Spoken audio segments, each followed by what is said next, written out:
Sir, ഞാൻ മഹാരാജാവൊന്നുമല്ല. ഞാൻ ജനങ്ങളുടെ ദാസനാണ്. എല്ലാ കാലത്തും ജനങ്ങളോടൊപ്പമാണ്, ജനങ്ങളുടെ കൂടെയാണ് നിന്നിട്ടുള്ളത്. ജനങ്ങൾക്ക് വേണ്ടി എന്തും ചെയ്യും. മുഖ്യമന്ത്രി രാജാവാണോ ജനങ്ങളുടെ ദാസനാണോ? മുഖ്യമന്ത്രി ദാസനാണ്. അയാളെ തലക്കിട്ട് കൊട്ടു കൊടുക്കാൻ തോന്നുന്നു. കൈയിട്ട് പറഞ്ഞാൽ അവരെടുക്കും. മുഖ്യമന്ത്രി ഇപ്പൊ ഇവിടെ ആർക്കും വിലയില്ല. നല്ലൊരു മനുഷ്യനായിരുന്നു, വലിച്ചു നാട് കുട്ടിക്കോറാക്കി. അയ്യോ, ജനങ്ങളെ കൊന്നു തിന്നണ ആള്. രണ്ടുമല്ല, വെരി ക്രിമിനൽ. പാവപ്പെട്ടവർക്ക് എന്തെങ്കിലും സഹായമുണ്ടോ? ജനങ്ങളെ ദ്രോഹിക്കുന്നതല്ലാതെ വേറെ ഒന്നുമില്ല. അദ്ദേഹത്തിന്റെ ആ ഗർവ് കണ്ടാൽ തന്നെ അറിഞ്ഞൂടെ. ഞാൻ എന്തോ ആണെന്നുള്ളൊരു തോന്നൽ. നത്തിങ് ടു എനിത്തിങ് എന്നാണ് ഞാൻ പറയുന്നത്. എൻ്റെ ഭാഷയിൽ പണം മാത്രം മതി എല്ലാ കമ്മ്യൂണിസ്റ്റുകാരും. Welcome to Trivandrum news. ഞാൻ ഇന്ന് നിൽക്കുന്നത് നമ്മുടെ സ്വന്തം കിഴക്കേക്കോട്ടയിലാണ്. താൻ രാജാവല്ല, ദാസനാണ് എന്ന് മുഖ്യമന്ത്രി പിണറായി വിജയൻ സഭയിൽ പറയുന്നു. ശരിക്കും മുഖ്യമന്ത്രി ദാസനാണോ രാജാവാണോ? നമുക്ക് ജനങ്ങളോട് തന്നെ ചോദിച്ചറിയാം. മുഖ്യമന്ത്രി രാജാവല്ല, ജനങ്ങളുടെ ദാസനാണ്. ചേച്ചിയുടെ അഭിപ്രായം എന്താ? എനിക്ക് അങ്ങനെ പറയാനെന്ന് പറഞ്ഞാൽ അയാളെ തലക്കിട്ട് കൊട്ടു കൊടുക്കാൻ തോന്നുന്നു. പറഞ്ഞ ആളുടെ എനിക്കൊന്നും പറയാറിഞ്ഞൂടെ. എന്ന് വെച്ചാൽ ആളുകളെ പെൻഷൻ വരെ പിടിച്ചു പോകാൻ ചോദിച്ചിരിക്കണേ. ഇനി ഇതിനപ്പുറം എന്തിനു പറയാതിരിക്കണേ? ഇപ്പൊ സാധനങ്ങൾക്കെല്ലാം വിലകൾ കൂടി. അതിനൊന്നും അവർക്ക് ഭരിക്കണം, അത്രേ ഉള്ളൂ. അവരെ കൈയിട്ട് പറഞ്ഞാലും അവരെടുക്കും. നമ്മളെ പോലെ ഉള്ളവർ ഇവിടെ ഇരുന്ന് പാടുപെട്ടാലേ ഉള്ളൂ. അല്ലാതെ എനിക്കൊന്നും പറയാനൊന്നുമില്ല. എനിക്ക് പറഞ്ഞാൽ ശരിയാവൂല. എൻ്റെ അവസ്ഥ രണ്ടുമല്ല, വെരി ക്രിമിനൽ. എന്തുകൊണ്ടാണെന്ന് വെച്ചാൽ അയാൾ കാണിക്കണതൊന്നും ജനങ്ങൾക്കൊന്നും അക്സെപ്റ്റ് ചെയ്യാൻ പറ്റൂല പൊതുവെ. അതിൻ്റെ ഏറ്റവും വലിയ എക്സാമ്പിളാണ് ഇപ്പോഴത്തെ ഇലക്ഷൻ. അതിൽ നിന്ന് തന്നെ മനസ്സിലാക്കാം.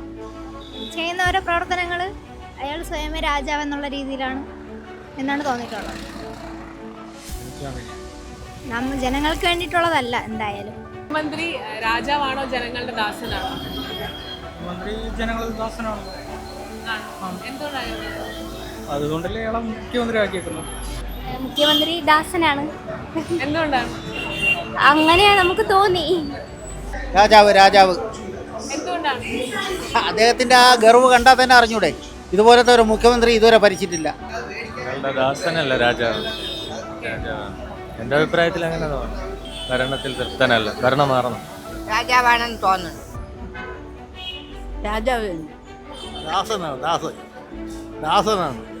ആ രീതിയിലുള്ള പ്രവർത്തനമാണ് നടക്കുന്നത്. തൃപ്തനല്ല. മുഖ്യമന്ത്രിയുടെ ഇത്ര നാളത്തെ ഭരണത്തിൽ തൃപ്തനല്ല. അല്ല, മുഖ്യമന്ത്രി ദൈവമാണ്. നമ്മളെ ദൈവമാണ്. എന്നിട്ട് മുഖ്യമന്ത്രി ആയ പിന്നെ ഞങ്ങൾക്ക് ഒരു ബസ്സില്ല പിന്നെ നേർക്കോട്ട പോവാൻ. ഇവിടെ കാത്തിരിക്കുകയാണ്. ജനങ്ങളുടെ ദാസൻ. നമ്മൾ തിരഞ്ഞെടുക്കുന്ന മന്ത്രിയല്ലേ, നമ്മൾ തിരഞ്ഞെടുക്കുന്നതല്ലേ ദാസൻ. നമ്മൾ തിരഞ്ഞെടുക്കുന്നതല്ലേ ദാസനാണ്. രാഷ്ട്രീയക്കാർ തന്നെ തീരുമാനിക്കുന്ന കാര്യങ്ങളല്ലേ. നമ്മളോടൊന്നും ചോദിച്ചിട്ട് ഒരു കാര്യമല്ല. അപ്പം നമുക്കൊന്നും അഭിപ്രായം പറയണം എന്നിട്ട് കാര്യമല്ല. നമ്മളെ അഭിപ്രായം കൊണ്ടൊന്നും ഇവിടെ നിന്ന് യാതൊരു വിലയില്ല. അത് അയാൾ പറഞ്ഞിട്ടുണ്ടെങ്കിൽ അയാൾക്കൊരു ധാരണ ഉണ്ടാവും ഞാൻ ഇതാണെന്നുള്ളത്. എനിക്കിപ്പോൾ എൻ്റെ ഒരു ധാരണ ഉണ്ടാവില്ല ഞാൻ എന്നതാണ്. അയാൾക്ക് കുട്ടിക്കാലം മുതൽ അയാൾ ജനിച്ച് വളർന്നു വന്ന രീതിയിൽ ഉള്ളൊരു വ്യക്തി പണ്ട് കുഞ്ഞുണ്ണി മാഷ് പറഞ്ഞിട്ടില്ലേ, ചെറുപ്പകാലം മുതലുള്ള മറക്കുമോ മനുഷ്യനുള്ള കാലം വരെ. മുഖ്യമന്ത്രി രാജാവാണോ ജനങ്ങളുടെ ദാസനാണോ? മുഖ്യമന്ത്രി ഇപ്പൊ ഇവിടെ ആർക്കും വിലയില്ല. ഞാൻ കോവളം മണ്ഡലത്തിലുള്ള ആളാണ്. മുഖ്യമന്ത്രിയുടെ പാർട്ടിക്ക് വരെ എതിരെ വോട്ട് ചെയ്ത ആൾക്കാരാണ്. അപ്പോൾ എന്തുമാത്രം ജനങ്ങൾ ഉയർത്തുന്നു നോക്കിക്കൊള്ളും. ഇപ്പം ജനങ്ങളുടെ ദാസനെന്ന് അയാൾ പറഞ്ഞല്ലോ. പിന്നെ പ്രതിപക്ഷ നേതാവ് പറഞ്ഞ ജനങ്ങളുടെ മുഖ്യമന്ത്രി, അതാ എതിർത്ത് പറഞ്ഞ ജനങ്ങളുടെ ദാസനെന്ന്. അത് എന്തർത്ഥത അങ്ങനെ പറഞ്ഞ? മുഖ്യമന്ത്രി രണ്ടും പറയാം, രാജാവ് തന്നെയാണ്. ഇതുകൊണ്ട് അങ്ങനെ ഭരണം കൊണ്ടല്ല. ഇപ്പം നല്ലൊരു മനുഷ്യനായിരുന്നു, വലിച്ചു നാട് കുട്ടിക്കോറാക്കി. അത് തന്നെ. അയ്യോ, ജനങ്ങളെ കൊന്നു തിന്നണ ആള്. ജനങ്ങൾ അതിനെ കഷ്ടപ്പെടാൻ ഇനി ഒന്നുമില്ല. ഇനി ഇതിലപ്പുറം എന്തോന്ന് മുഖ്യമന്ത്രി ഇനി ഈ ഒരു മന്ത്രി വരേ ചെയ്യില്ലെന്നാണ് പറയണത്. മനുഷ്യൻ കഷ്ടപ്പെടാൻ ഒന്നുമില്ല, രോഗിക്കേണ്ട മാത്രം ചെയ്തു. ഒരു ആശുപത്രി നേരെ ഒരു ഡോക്ടറില്ല. ആശുപത്രിയൊക്കെ കിടക്കണണ്ടില്ലേ ഓരോ ആശുപത്രിയിൽ. ഓരോ എത്രയോ പേർക്ക് ജോലി ഇല്ലാതെ ജീവിക്കണം. അവർക്കൊന്നും പഠിച്ചിട്ടൊന്നും ഒരു ജോലി പോലും കൊടുക്കണില്ല. എൻ്റെ മോളി തന്നെ റേഡിയോളജി പഠിച്ചതാണ്. എന്നിട്ട് പോലും ഒരു എസ്രയുടെ എല്ലാ സ്റ്റാഫുകളും വേണം. പക്ഷെ അവിടെ ഒന്നും ആരും ഒന്നും കൊടുക്കണില്ല. എല്ലാം ഇങ്ങനെ കിടന്ന് കഷ്ടപ്പെട്ട് കഷ്ടതേരം നെടുക്കുവാണ്.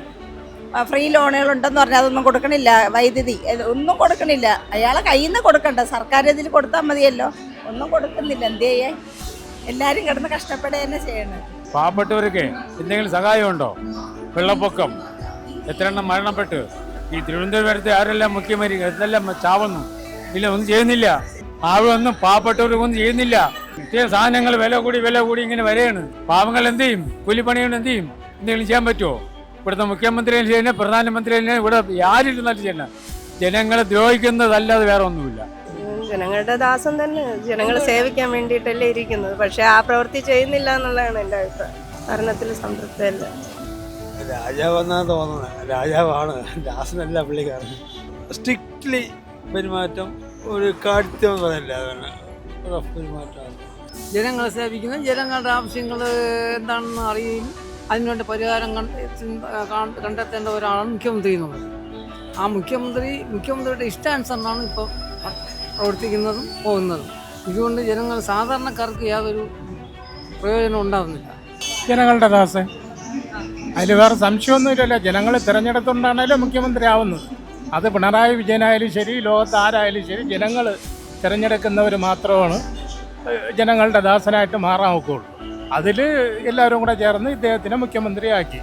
അപ്പോൾ ഇദ്ദേഹം ജനങ്ങളുടെ ദാസനാണ്. ജനങ്ങളുടെ കാര്യങ്ങൾ എന്താണെന്ന് വെച്ചാൽ അതിന് ന്യായമായിട്ടുള്ള പരിഹാരം കണ്ടെത്തി കൊടുക്കേണ്ടതാണ് മുഖ്യമന്ത്രിയുടെ കടമ. രാജാവ് എന്തുകൊണ്ടാണ്?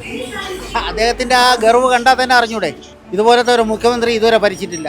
മുഖ്യമന്ത്രി രാജാ തന്നെ, പിന്നെ രാജ ഇല്ലാതെ ഇവിടെ വന്നത് നമ്മൾ ഇപ്പൊ ഓരോരുത്തരും ഓരോ ഇതിലല്ലേ പൽമാരണം. നാട്ടുകാരെങ്ങനെ പൽമാരണം? ഭരണത്തിൽ സംതൃപ്തിയാണ്. രാജാവും മറ്റേ കോയിലിന്റെ ഇത് അറിയാം, അല്ലാതെ എനിക്കറിയാം. കാരണം ഇത്രയും വലിയ കഴുത, ലോകത്തിൽ ഒരു കഴുത ഉണ്ടായിട്ടുണ്ടെങ്കിൽ പിണറായി എന്ന് പറഞ്ഞ കഴുതയായിരിക്കും. ഞാൻ എന്തോ ആണെന്നുള്ളൊരു തോന്നൽ. നത്തിങ് ടു എനിത്തിങ് എന്നാണ് ഞാൻ പറയുന്നത് എൻ്റെ ഭാഷയിൽ. പറഞ്ഞ വഴികളെല്ലാം മറന്നുപോയി. ഇവിടെ കമ്മ്യൂണിസ്റ്റുകാരുണ്ടായിരുന്നു, AK ഗോപാലൻ, EMS കമ്മ്യൂണിസ്റ്റുകാരുണ്ടായിരുന്നു. ആ കമ്മ്യൂണിസ്റ്റുകാരോട് പ്രവർത്തിച്ചവനാണ് ഞാൻ. ഇപ്പോൾ പണം മാത്രം മതി എല്ലാ കമ്മ്യൂണിസ്റ്റുകാരും. അതല്ല വേണ്ടത്. ആവശ്യം കമ്മ്യൂണിസം എന്ന് പറഞ്ഞാൽ അതിനനുസരിച്ച് പറയണം. അതാണ് ബിനോയ് വിശ്വം പറഞ്ഞത്. കുറച്ച് സ്വല്പ കമ്മ്യൂണിസം അയാളുടെ തലയിലുണ്ട്. അത് വെച്ച് പറഞ്ഞു. ആ ജനദാസനാണ്. എന്തുകൊണ്ടെന്ന് വെച്ചാൽ കൊറോണ സമയത്ത് ഒരുപാട് ഞാൻ ഉൾപ്പെടെ എല്ലാവർക്കും വേണ്ടി അദ്ദേഹം നല്ല രീതിയിൽ ഭക്ഷണമെങ്കിൽ ഭക്ഷണം, പെൻഷൻ, ബാക്കിയുള്ള കാര്യങ്ങൾ നല്ല രീതിയിൽ ചെയ്തു. ഇല്ലെന്നില്ലെന്ന് പറയല്ല, ഉള്ള പോലെ പറയും. ജനങ്ങൾക്ക് എന്താണ് പറയാനുള്ളതെന്ന് നിങ്ങൾ കേട്ടല്ലോ അല്ലേ? ഇനി നിങ്ങൾ തന്നെ തീരുമാനിക്കൂ. മുഖ്യമന്ത്രി രാജാവാണോ ജനങ്ങളുടെ ദാസനാണോ? മറ്റൊരു പബ്ലിക് ഒപ്പീനിയനുമായി വീണ്ടും കാണാം. Until then, this is Aisha Hari signing off.